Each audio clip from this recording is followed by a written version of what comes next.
As a candidate for president, I pledge to bring the war in Iraq to a responsible end for the sake of our national security and to strengthen American leadership around the world. After taking office, I announced a new strategy that would end our combat mission in Iraq and remove all of our troops by the end of 2011. As Commander-in-Chief, ensuring the success of this strategy has been one of my highest national security priorities. Last year, I announced the end to our combat mission in Iraq, and to date, we've removed more than 100,000 troops. Iraqis have taken full responsibility for their country's security.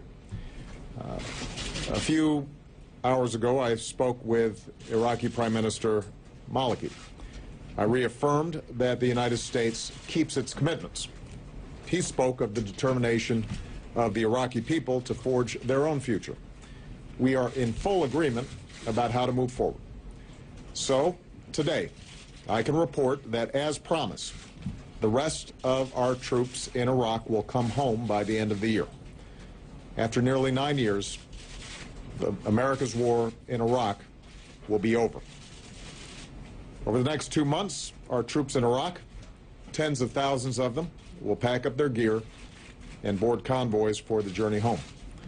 The last American soldier will cross the border out of Iraq with their heads held high, proud of their success, and knowing that the American people stand united in our support for our troops.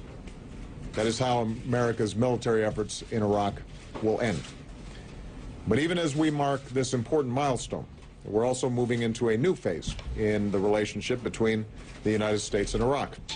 As of January 1st, and in keeping with our strategic framework agreement with Iraq, it will be a normal relationship between sovereign nations, an equal partnership based on mutual interests and mutual respect.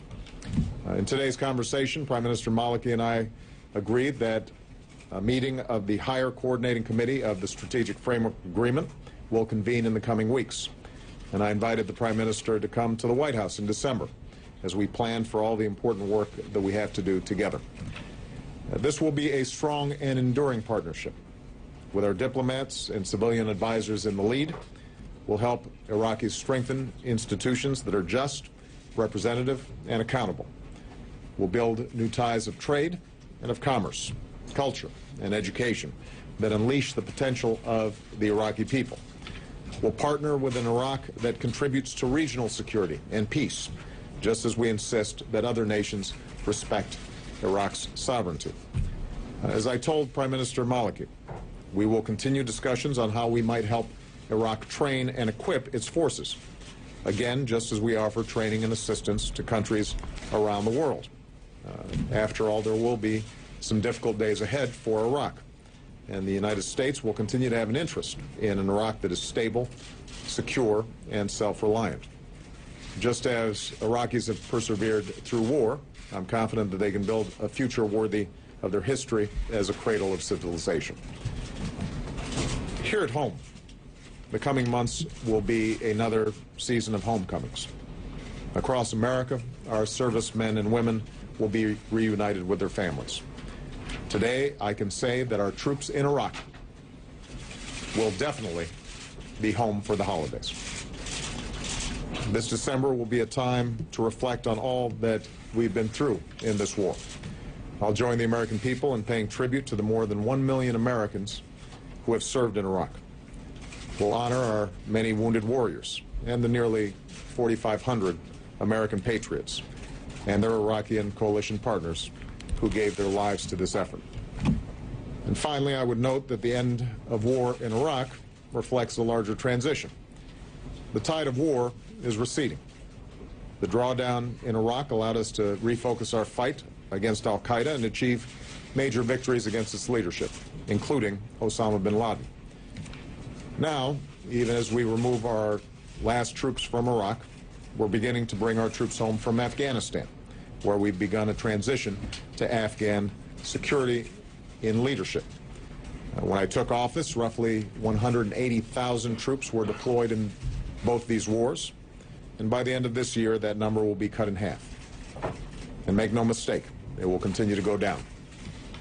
Meanwhile, yesterday marked the definitive end of the Gaddafi regime in Libya. And there, too, our military played a critical role in shaping a situation on the ground in which the Libyan people can build their own future. Today, NATO is working to bring this successful mission to a close. So to sum up, the United States is moving forward from a position of strength. The long war in Iraq will come to an end by the end of this year.